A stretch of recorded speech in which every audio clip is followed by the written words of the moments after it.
So that is a role that I was asked if I'd like to do for this coronation. So I said yes, not least of all I saw. The stroke of midnight on October 12th shattered the British monarchy forever. Television networks across the United Kingdom suddenly cut to black, replacing regular programming with a stark, red-bordered notice from the Privy Council. King Charles had executed a stunning constitutional coup.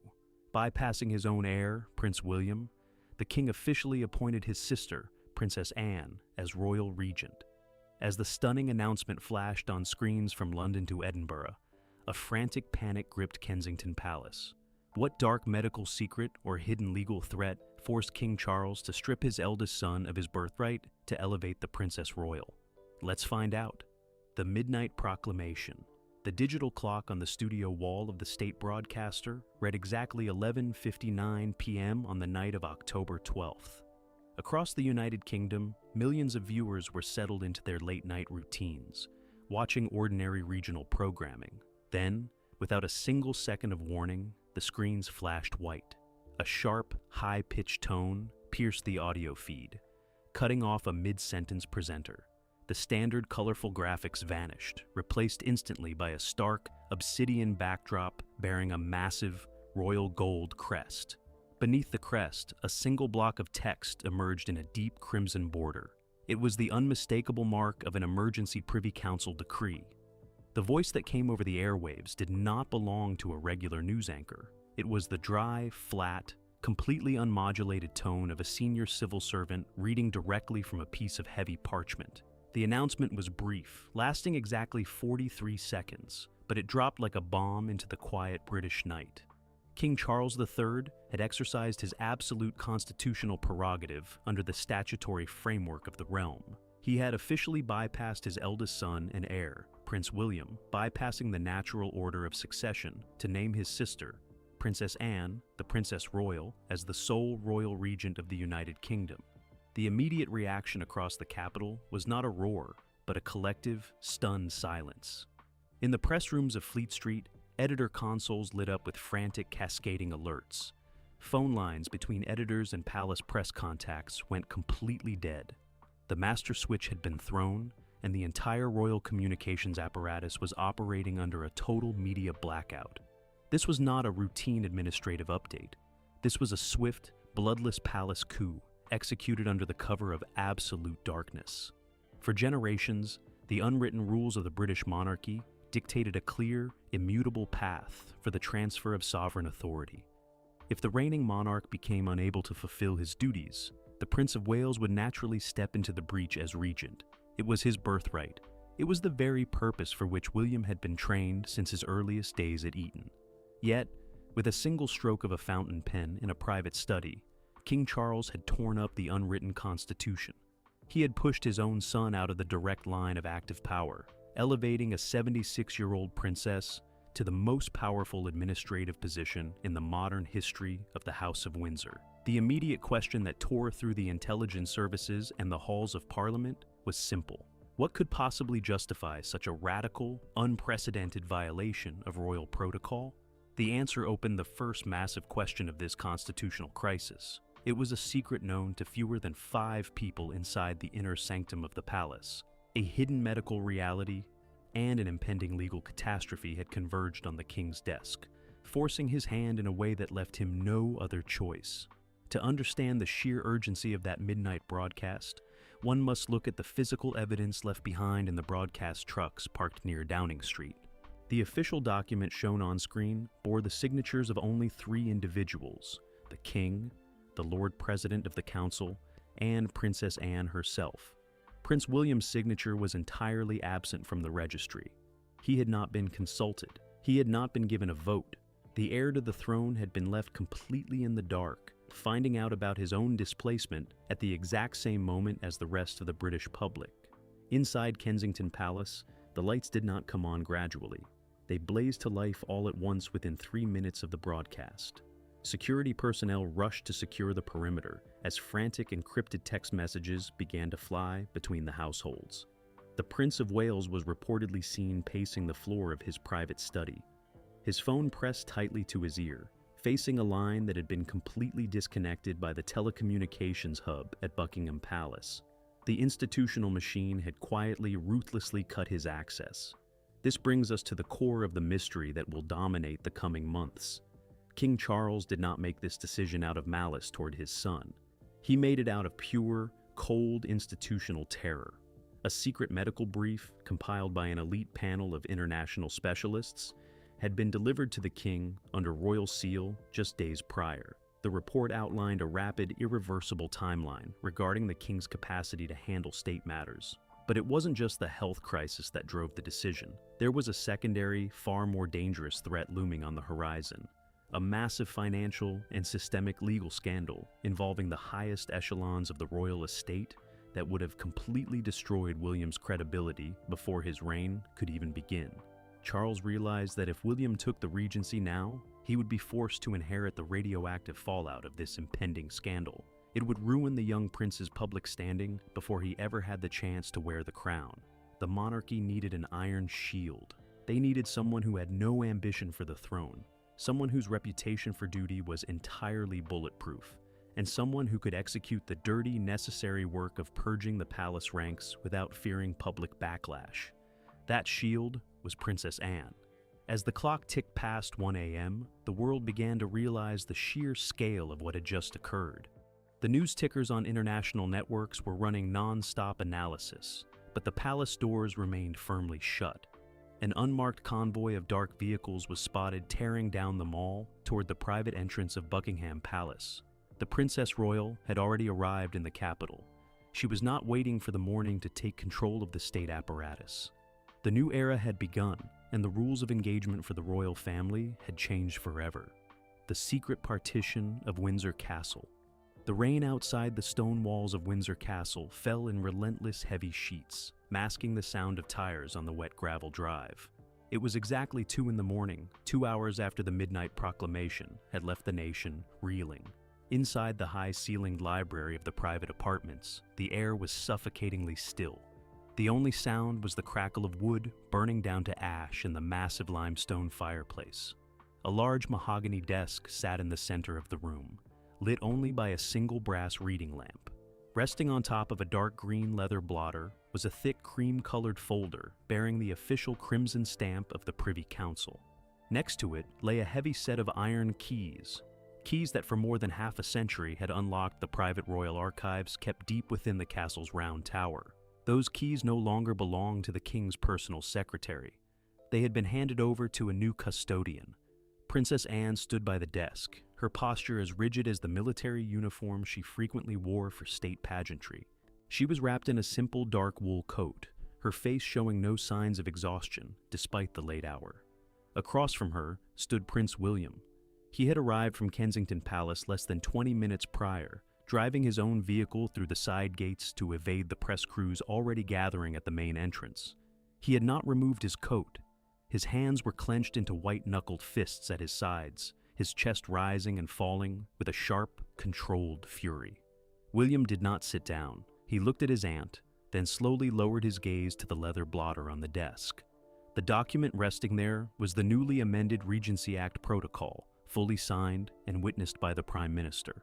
It was the piece of paper that had effectively stripped him of his immediate future. The silence between them was broken by the sharp vibration of William's personal mobile phone on the wooden table. It was the 6th time his screen had illuminated with an incoming call from his communications chief. He reached down and aggressively swiped the screen to silent without looking at it. He looked back up at Anne, his voice a low, gravelly whisper. He asked her how long she had been planning this with his father. Anne did not flinch. She picked up the heavy fountain pen resting on the blotter, capped it with a deliberate click, and placed it inside a silver tray. Her voice, when she spoke, carried the flat, uncompromising authority that had made her the most respected operator inside the institution. She told him that she did not seek the appointment, but that when the sovereign commands a duty to protect the realm, she does not refuse. This cold exchange brings us directly to the opening of the first question of the night. Why had William been caught so completely off guard? Just 9 hours before the midnight broadcast, the Prince of Wales had been assured by his own private secretary that the administrative changes being discussed at Buckingham Palace were entirely routine. Yet, by 1 in the morning, that same secretary had abruptly locked his office door, turned in his security passes, and left a brief, one-sentence letter of resignation on the hall table at Kensington Palace. This was devastating for the young prince. As William demanded answers from Anne across the mahogany desk, she calmly pushed a secondary file toward him. It contained an internal palace audit showing that William's private secretary had been quietly cooperating with the king's personal legal advisors for over a fortnight. The secretary had discovered that Charles was systematically using his ancient royal prerogative to alter the structural triggers of the Regency Act. Knowing that a direct confrontation between father and son would collapse the household, the secretary chose to facilitate the king's plan in total secrecy, executing his final duty to the crown before disappearing into the night to escape the fallout. William stared at the audit papers, the realization of the internal betrayal settling into his features. He had been thoroughly insulated from the truth by the very people paid to protect him. Every security brief he had read over the past 2 weeks had been meticulously scrubbed of any mention of the Regency changes. But the betrayal ran deeper than a rogue staff member. 2 large metal transit cases, sealed with high-security diplomatic tape, were stacked near the bookshelf. Hours before the public announcement, an unmarked courier vehicle had quietly loaded the king's most sensitive private files from the London archives and transported them here.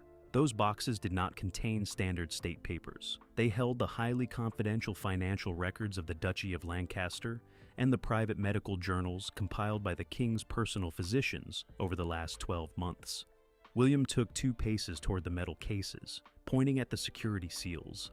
He demanded to know why his father's medical files were being locked away from the future king. He argued that, as the heir to the throne, he had a constitutional right to know the exact timeline of his father's decline.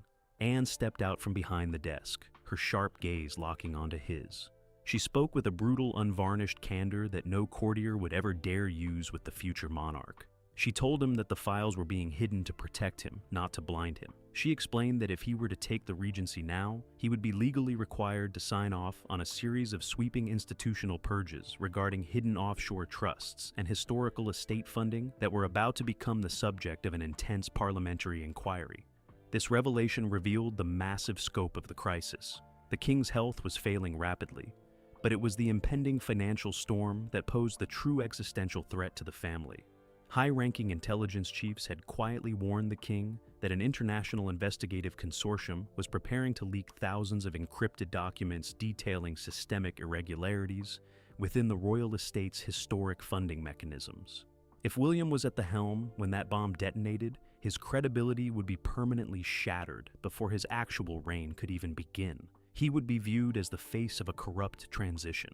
Charles had realized that the only way to save the direct line of succession was to appoint a regent who could absorb the radioactive public anger. Princess Anne had no throne to lose. Her public image as a tireless, no-nonsense public servant was completely bulletproof. She could step into the line of fire, dismantle the controversial financial structures, take the blame for the unpopular palace purges, and clear the path for William to inherit a clean, fully modernized institution when the time came. William listened as the full weight of the architectural plan was laid bare in the quiet room.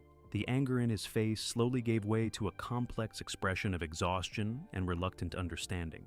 He looked at the heavy iron keys resting on the green leather blotter. He realized that his father had not cast him aside out of a lack of trust. It was an act of cold, sacrificial protection. Anne walked back to the desk and picked up the iron keys, dropping them into her coat pocket with a heavy clink. She told him that the black cars were waiting in the courtyard, and that the Prime Minister was expecting a private confirmation from Kensington Palace before the morning markets opened. The partition of Windsor Castle was complete, the power had officially shifted, and the new regent was ready to take the wheel. The Princess Royal takes the helm. The dawn that broke over London on October 13th did not bring clarity. It brought a cold, gray drizzle that slicked the stones of the Buckingham Palace courtyard. By 6 in the morning, the traditional changing of the guard had been quietly modified. The public did not notice the subtle shift in deployment, but seasoned military observers did. The outriders clearing the path through the side gates were no longer carrying the insignia of the Prince of Wales's security detail. They wore the stark dark blue crest of the Household Division, assigned directly to the Princess Royal. Inside the sovereign's private office on the first floor, Princess Anne had already been at work for 2 hours.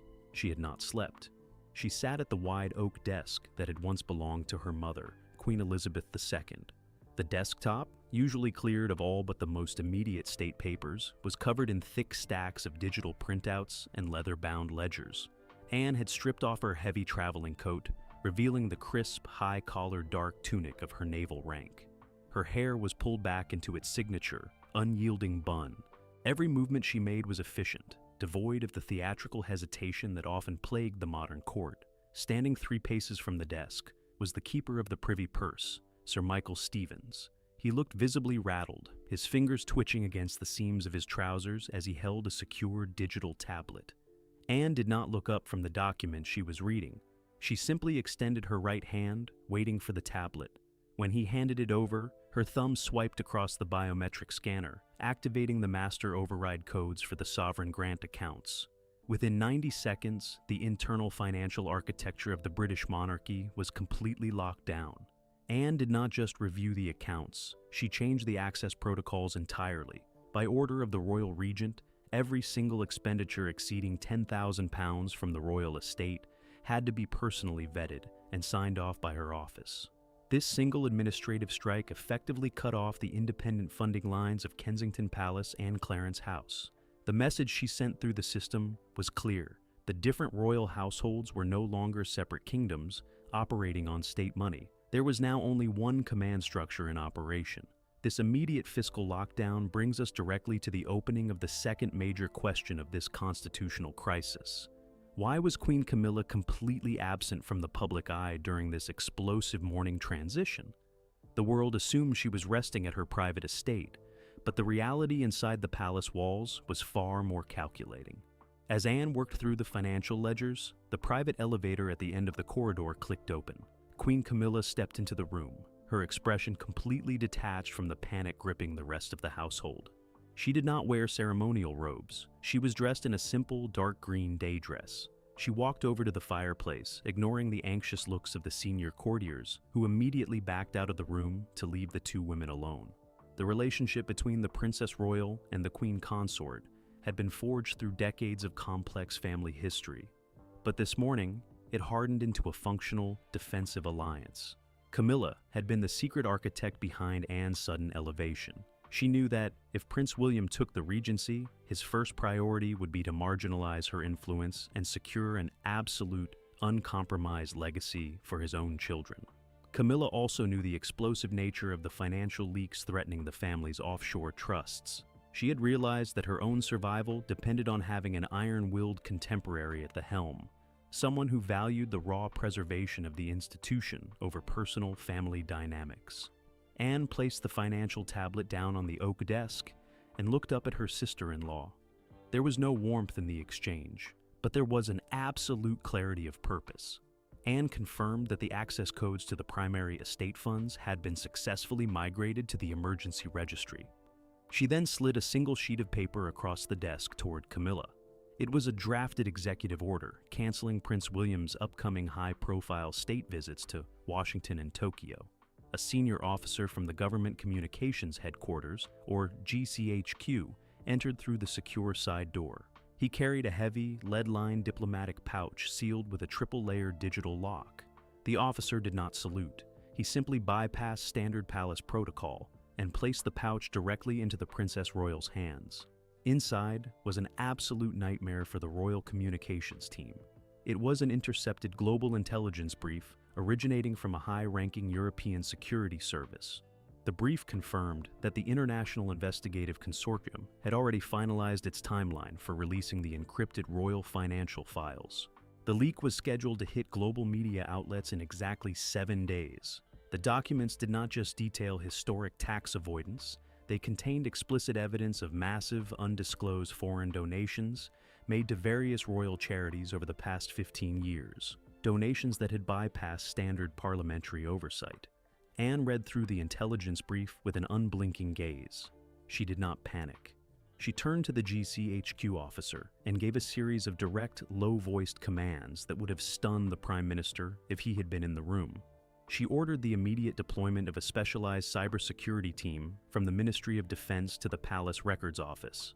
Their job was not to delete the files, but to build an unbreachable digital wall around the current sovereign's personal correspondence, ensuring that whatever financial damage hit the public domain, it would be strictly contained to the historical accounts of the past 2 decades. By 8 a.m., Kensington Palace had attempted to issue their own independent statement to the press wire, stating that the Prince of Wales was continuing his regular duties as normal. But this statement never made it to the public. The moment it hit the central servers, Anne's new security protocols flagged and blocked the transmission. The palace press office, now operating under the Regent's direct command, issued a swift, single-sentence correction. All communications regarding the royal estate will originate strictly from the office of the Royal Regent. William was effectively silenced within his own country. He could not use the media, he could not use the state funds, and he could not leave the country without the express permission of the woman sitting at his grandfather's desk. Camilla watched from the window as the first wave of morning reporters began to set up their television tripods outside the palace gates. She turned back to Anne, a thin, tight smile playing at the edge of her lips. She remarked that the boy would not take this lying down. Princess Anne did not look up as she reached for the next stack of state papers.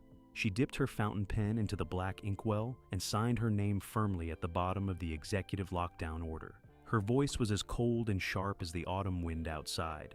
She replied that she did not care how the prince took it, as long as he stayed exactly where he was told until the storm passed over his head. The bloodline fracture in the Privy Council. The Great Council Chamber at Carlton House Terrace did not possess the ancient soaring grandeur of Westminster Abbey, but its cold, neoclassical architecture felt far more dangerous. It was exactly 10 in the morning on October 13th. Outside, the morning London traffic crawled past the tall arched windows under a thick, suffocating blanket of heavy, charcoal clouds. Inside, the room was uncomfortably hot, smelling of damp wool overcoats, expensive Italian leather briefs, and the unique, bitter scent of deep bureaucratic fear. A massive oval mahogany table, polished to a mirror-like shine, dominated the center of the room. Seated around it were 32 members of the Privy Council, a select, tense gathering of the nation's most senior politicians, high court judges, and intelligence chiefs. At the head of the table sat the Prime Minister, his face drawn and pale, his fingers continuously and nervously tapping against a silver signet ring on his left hand. To his immediate right sat Princess Anne, the new Royal Regent. She sat perfectly upright, her spine not even touching the back of her chair, her hands clasped loosely over the thick, crimson-bordered Regency folder that had traveled with her through the rainy night from Windsor Castle. Directly across from her sat Prince William. He had flatly refused to sit with the other minor family members near the entrance. Instead, he had taken a seat directly in the line of fire, his icy blue eyes fixed entirely on his aunt's unmoving face. The physical tension between the two was so thick that the senior clerks entering the room with the ceremonial inkwells did so on tiptoe, careful not to let their boots click against the ancient parquet floor. William's military uniform was immaculate, but the tight, rhythmic flexing of his jaw muscle revealed the absolute fury raging beneath the polished surface. He was a man watching his birthright being dismantled by a committee. The Prime Minister cleared his throat, the sound scraping loudly through the silent, expectant room. He did not look at William. He could not bring himself to make eye contact with the displaced heir. Instead, he focused entirely on the heavy parchment document resting before him, the official instrument of Regency. He began to read the formal opening liturgy, his voice trembling slightly as he reached the complex statutory clauses that legally transferred the sovereign authority of the realm from King Charles III to the Princess Royal. As the Prime Minister's voice echoed through the chamber, the second question of the day began to unfold before the gathered councillors. Every politician in the room was quietly scanning the faces at the table, looking for one specific individual who had been conspicuously missing from the morning's frantic arrivals. Rumors had been circulating since dawn that Catherine, the Princess of Wales, had left Kensington Palace in the dead of night to launch a desperate last-minute personal intervention with the king himself at Windsor. The answer to this question came from the very legal ledger that the Prime Minister was reading. As he turned to the section regarding the validation of the royal signature, A senior legal clerk quietly pushed an attached log sheet toward Prince William. The log revealed that Catherine had indeed held a highly classified, closed-door meeting with King Charles at Windsor Castle the previous afternoon. She had spent exactly 42 minutes pleading with the ailing monarch to delay the proclamation, arguing that the public humiliation would permanently damage William's future standing and public trust. But the palace legal advisors had already fortified the perimeter. The log showed that the Lord Chancellor had personally stepped into the king's study mid-meeting, presenting Catherine with a binding statutory decree that barred any non-lineal family member from altering or delaying an executive council order. Catherine had been quietly escorted from the castle through a rear gate, her attempt to shield her husband thoroughly neutralized by the cold mechanics of the state legal machine. William's fingers tightened on the edge of the mahogany table as his eyes scanned the log.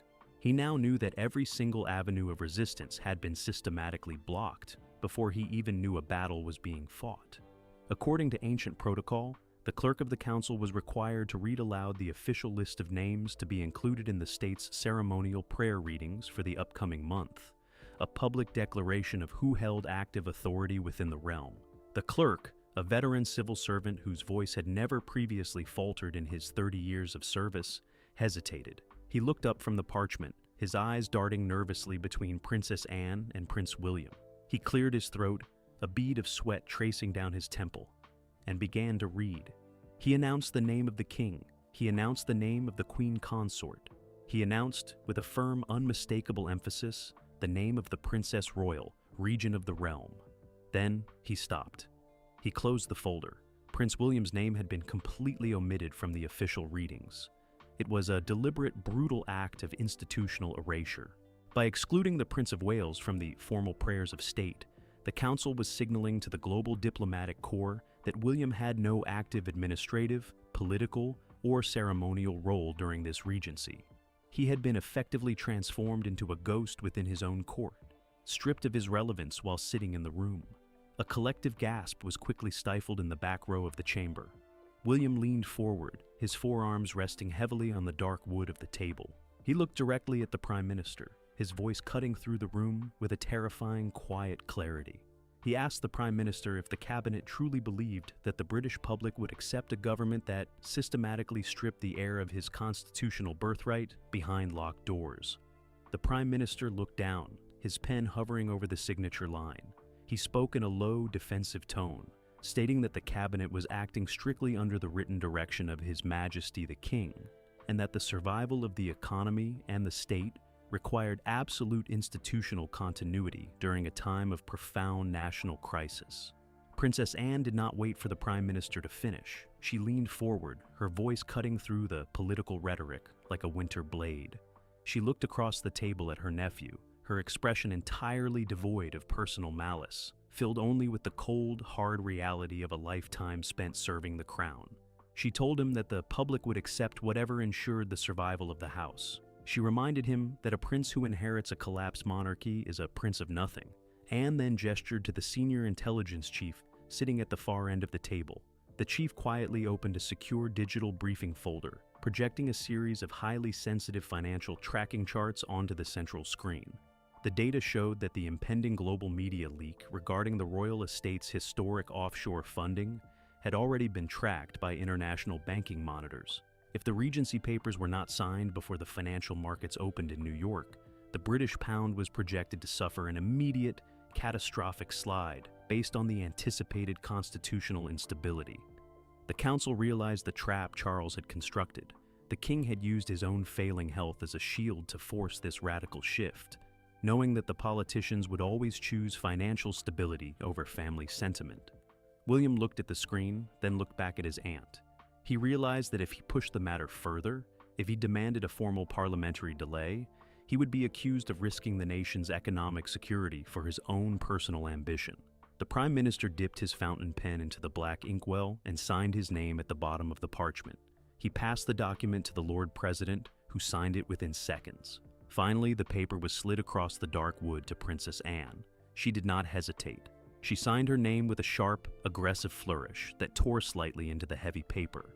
The bloodline fracture was officially complete. The papers were gathered up, placed inside a secure leather case, and carried out of the room by 2 armed guards.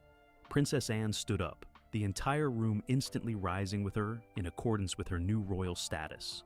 She did not look back at William as she walked toward the double doors. She had a kingdom to run, a scandal to bury, and an iron grip to maintain. The new order of the realm. The changing of the guard at noon was the first public sign that the old world had vanished. The thousands of tourists lining the black iron railings outside Buckingham Palace held up their mobile phones to record a routine piece of pageantry.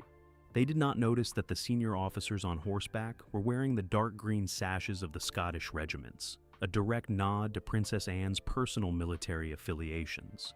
The shift was quiet, but it was total. Within 12 hours of her appointment, the Princess Royal had rebuilt the palace from the inside out. The immediate global fallout of the Regency hit the international newswires just as the London Stock Exchange opened. The anticipated panic in the financial markets did not happen. Instead, because of the strict financial lockdowns Anne had executed at dawn, the British pound stabilized against the dollar within 30 minutes. The City of London responded to iron-willed stability, even if that stability came at the cost of a son's birthright. Inside the palace, the day's great mystery began to settle into the stone corridors. Prince William had returned to Kensington Palace, his car passing through a wall of flashing cameras without stopping. He had not issued a public challenge to his aunt's authority. He had chosen the long game. By letting Anne step into the line of fire, he was allowing her to do what his father had intended: absorb the radioactive impact of the impending financial scandal. The second question regarding Queen Camilla's survival resolved itself later that afternoon. An official notice from the Lord Chamberlain's office confirmed that the Queen Consort would be taking an extended private recess at her estate in Wiltshire, effectively stepping away from all public duties for the remainder of the autumn. The alliance between Camilla and Anne had achieved its purpose. William's immediate influence had been neutralized. The financial accounts were secure under military-grade cyber protection, and the institution had insulated itself from a total constitutional collapse before the winter frost could set in. At 4 in the afternoon, an encrypted audio file began circulating among a tiny circle of senior royal correspondents. It was a leaked recording from the basement kitchens of Buckingham Palace, captured during the height of the morning transition. The audio was filled with the clatter of silver trays and the hushed, hurried whispers of long-serving staff members. One voice, belonging to a senior chef, who had served 3 generations of the family, could be heard clearly over the background noise. He noted that the young prince would have to wait his turn, because when the Princess Royal takes the keys to the cellar, she never gives them back until the roof is fixed. It was a crude domestic summary of a massive constitutional shift, but it captured the absolute reality of the new order. The era of the compromise was over. The era of the regent had begun. The royal chessboard has been completely rewritten, and the House of Windsor will never be the same. By bypassing Prince William, King Charles has gambled the future of the monarchy on the iron will of Princess Anne. Now, the fate of the British throne hangs in a delicate balance. Did King Charles make the right choice by crowning Princess Anne regent, or has he permanently betrayed his own son?